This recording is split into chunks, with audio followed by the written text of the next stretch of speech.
Assalamualaikum warahmatullahi wabarakatuh. Nama saya Dewi Agustianingsih dan rekan saya Fatmawati.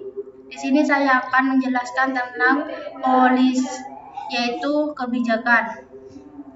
Apa itu kebijakan perusahaan? Kebijakan perusahaan adalah pedoman yang membantu pengusaha menangani kesehatan, keselamatan, dan akuntabilitas karyawan, serta interaksi mereka dengan pelanggan atau klien. Kebijakan bisnis juga dapat digunakan sebagai pedoman untuk prasyarat peraturan federal atau negara bagian, masalah hukum dan situasi lain yang dapat menyebabkan konsekuensi parah bagi karyawan. Dan selanjutnya, mengapa kebijakan perusahaan itu penting? Kebijakan perusahaan menulis apa yang Anda harapkan dari karyawan Anda. Itu mungkin terkait dengan kinerja, nilai, atau perilaku. Selain itu, kebijakan perusahaan dapat berfungsi sebagai peringatan bagi karyawan karena mereka menguraikan konsekuensi dan kegagalan mematuhi aturan. Kebijakan perusahaan penting untuk berbagai alasan lain, termasuk yang pertama, menetapkan harapan. Yang kedua, menjaga manajemen bertanggung jawab. Dan yang ketiga, memastikan kepatuhan terhadap hukum. Keempat, membantu membela terhadap klaim hukum. Dan yang terakhir, nomor 5, membantu dengan perlakuan yang adil terhadap karyawan. Dan selanjutnya 5 langkah untuk memastikan kepatuhan dan fitur perangkat lunak apa yang harus dicari untuk memilih solusi terbaik. Yang pertama itu get leadership buy-in, dapatkan kepemimpinan beli. Langkah pertama untuk memastikan kepatuhan dimulai dengan melibatkan para pemimpin dari setiap bagian organisasi. Kebijakan sering dibuat oleh seseorang dalam suatu organisasi yang tidak memiliki pemahaman yang komprehensif tentang tugas sehari-hari dalam setiap departemen. Melibatkan orang-orang lain, bahkan jika hanya untuk wawancara 30 menit seputar kebijakan. Memastikan bahwa kebijakan baru.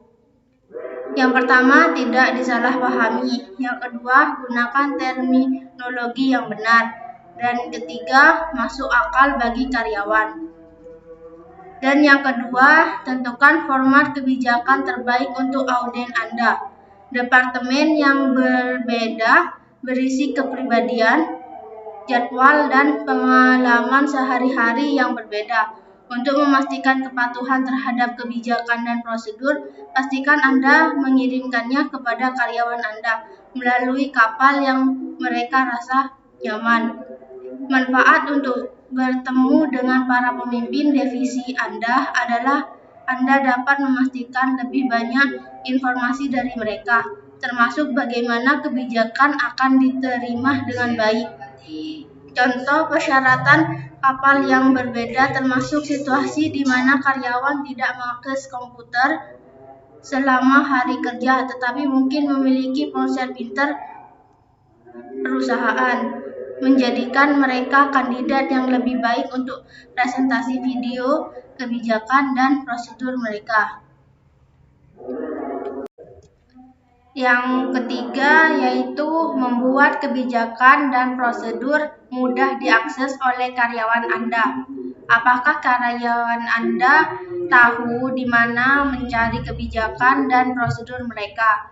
Atau apakah mereka kewalahan oleh ladang ranjau folder pada drive bersama dengan konversi penamaan yang hanya dapat ditafsirkan oleh pemecah kode?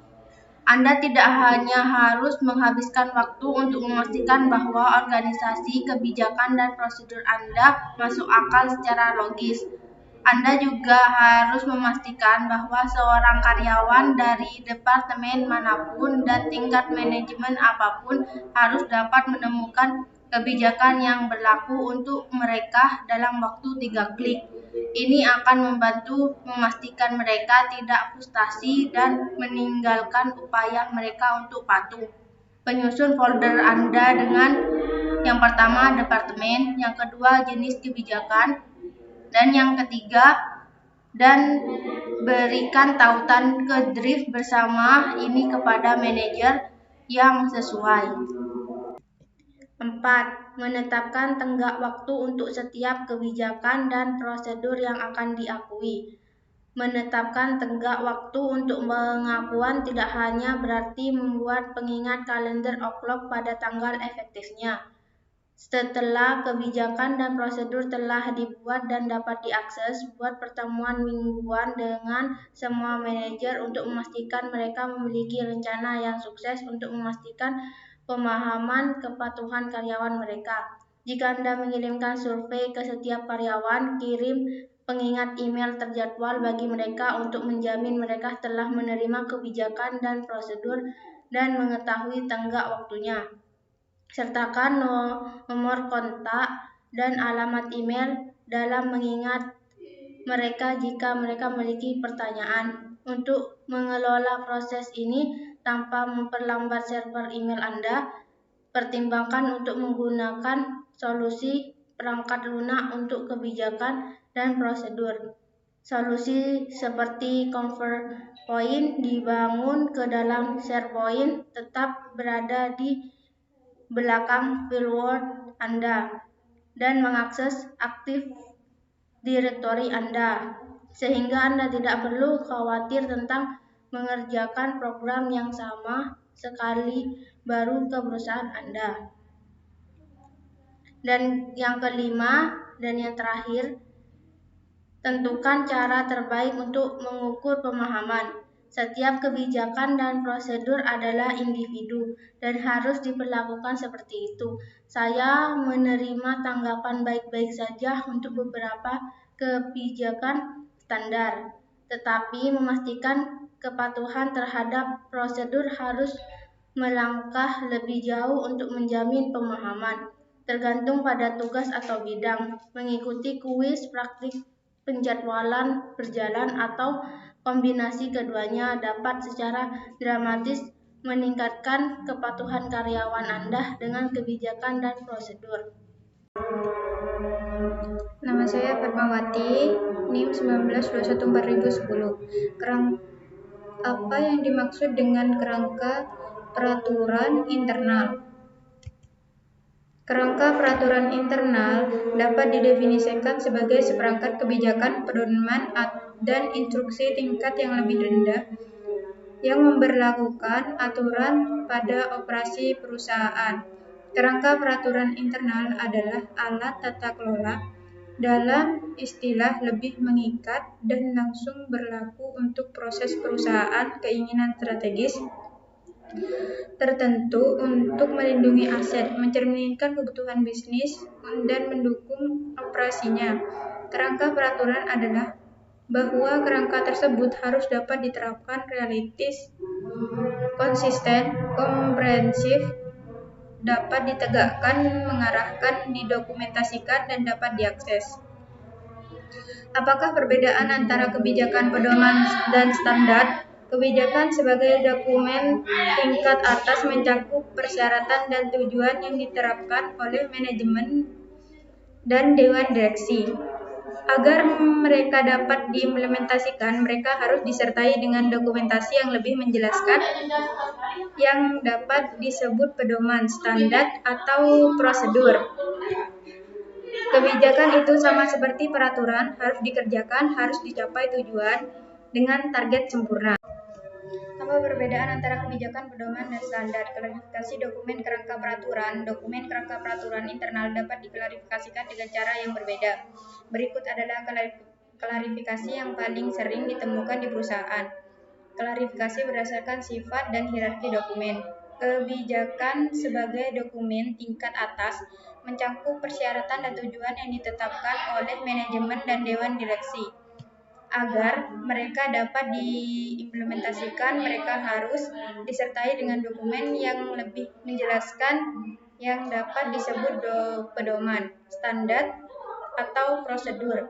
Klarifikasi hierarki memungkinkan mereka untuk diatur sesuai dengan tingkat abstraksi atau ruang lingkup dokumen. Bagaimana seharusnya dokumen kerangka peraturan diatur? Dokumen kerangka peraturan diatur itu ada 5. Piagam komitmen perusahaan terdapat keamanan, kepemilikannya adalah papan pengelolaan, aturan peraturan internal tingkat tinggi, pedoman atau kebijakan fungsional, kebijakan atau panduan khusus berdasarkan domain, ISO atau detik pemimpin, detik komite kepemilikan, standar, spesifikasi teknik wajib, prosedur, instruksi untuk tugas-tugas tertentu, kepemilikannya itu operasional kesatuan. Apa yang dimaksud dalam kebijakan dan keamanan? Bagaimana terstrukturnya? Prinsip perlindungan keamanan dan tanggung jawab individu itu ada 7, yaitu penyajian konteks dan isu utama bagi perusahaan, kendala dan pentingnya memberikan perlindungan terhadap nilai-nilainya. Pengikat budaya perusahaan dan alasan mengapa pendukung upaya keamanan. Pernyataan kesediaan untuk memiliki sistem keamanan yang memadai. Tanggung jawab perusahaan untuk perlindungan aset termasuk pribadi, informasi, pelanggan, karyawan, pemasukan, dan lain-lain, mencakup target audiens. Presentasi ruang lingkup piagam yang kepada siapa itu ditunjukkan. Disebutkan secara khusus tentang pentingnya kerangka dokumentasi dan kegunaannya dalam mengelola program keamanan tanggung jawab tingkat tinggi. Presentasi ringkasan peran atau tanggung jawab strategis pemilik data, badan pengukur, manajemen keamanan eksekutif, tanggung jawab karyawan, dan sebagainya. Beberapa prinsip yang akan disebutkan dalam kebijakan keamanan itu ada 3. Yang pertama, melindungi nilai-nilai. Yang kedua, manajemen risiko. Yang ketiga, hak dan kewajiban karyawan. Tujuan manajerial, tata kelola keamanan, dan tujuan organisasi itu termasuk tujuan manajerial. Tujuan dan ketertiban manajemen keamanan dalam perusahaan operasi itu juga termasuk tujuan manajerial. Pedoman arahan dan kebijakan fungsional adalah dokumen yang meringkas persyaratan keamanan untuk proses unit bisnis atau area tertentu. Mereka mungkin juga membuat penjelasan lebih rinci tentang konsep kebijakan tertentu seperti tanggung jawab pemilik data, bagaimana teknologi atau produk digunakan internet, perangkat seluler, komputasi awan, kode etik karyawan, dan sebagainya. Ini tingkat hierarki dokumen dalam kerangka peraturan internal tidak mengacu pada nama teknologi atau produk tertentu yang berada di bawah tanggung jawab. ISO dan Komite Keamanan yang bertanggung jawab atas pengawasan standar menerjemahkan persyaratan kebijakan pedoman ke dalam istilah operasi yang pengguna sistem ini adalah instruksi khusus sehubung dengan level atas persyaratan seperti spesifikasi keamanan dasar, konfigurasi keamanan sistem, instruksi untuk menggunakan seperangkat seluler, sistem enskripsi atau perlindungan dokumen, aturan kata sandi, prosedur darurat, dan sebagainya. Dokumen-dokumen ini adalah dikembangkan oleh dan dimiliki kepala unit operasional. Untuk instruksi khusus, untuk operasi mereka atau TI, untuk semua yang berkaitan dengan pengamanan sistem. Domain keamanan seperti manajemen, identitas, dan akses, IAM, mobilitas, pengembangan TI, resiko manusia, atau teknologi baru mungkin memerlukan satu set internal. Dokumen peraturan mulai dari kebijakan hingga prosedur teknik.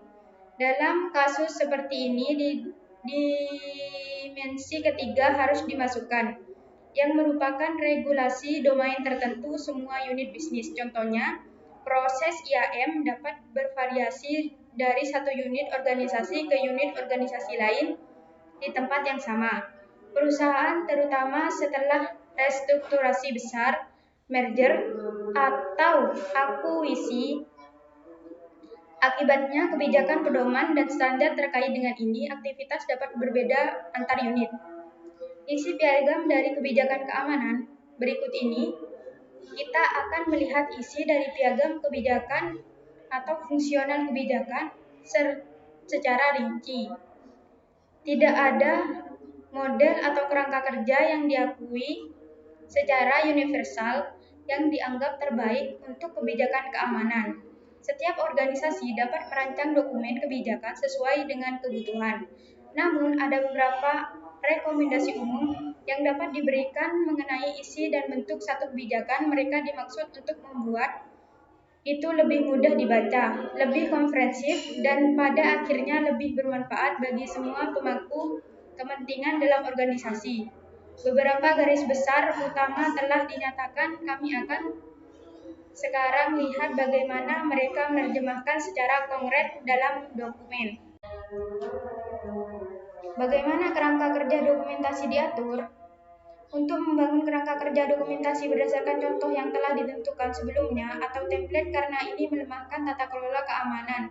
Jika manajemen memandang kerangka kerja dokumentasi sebagai tidak berguna, maka lebih baik tidak melakukan apa-apa daripada membangun sebuah alibi. Eksekutif senior perlu dilibatkan dan memvalidasi konten kebijakan di tingkat yang berbeda. Dokumen kerangka peraturan juga harus melayani semua karyawan dalam melaksanakan tugas sehari-hari. Oleh karena itu, harus dirancang dan diterima oleh seluruh pemangku kepentingan. Ikut beberapa langkah pragmatis yang cocok untuk konstruksi dan revisi kerangka peraturan. Yang pertama, persiapan. Yang kedua, memahami konteks dan strategis bisnis, terutama yang berkaitan dengan selera risiko dan kebutuhan keamanan unit bisnis yang berbeda. Yang ketiga, memahami aset mana yang perlu dilindungi. Tinjau katalog risiko keamanan, penilaian risiko, dan kontrol. Yang kelima, memutuskan apakah alat memisahkan kebijakan umum antara unit-unit yang berbeda. Yang keenam, mendefinisikan arsitektur kerangka peraturan berdasarkan 3 dimensi yang dijelaskan sebelum atau lainnya. Yang ketujuh, mengidentifikasi siapa yang akan berpartisipasi dengan pengembangan kerangka peraturan. Idealnya, mereka akan menjadi perwakilan manajemen bisnis unit dan TI.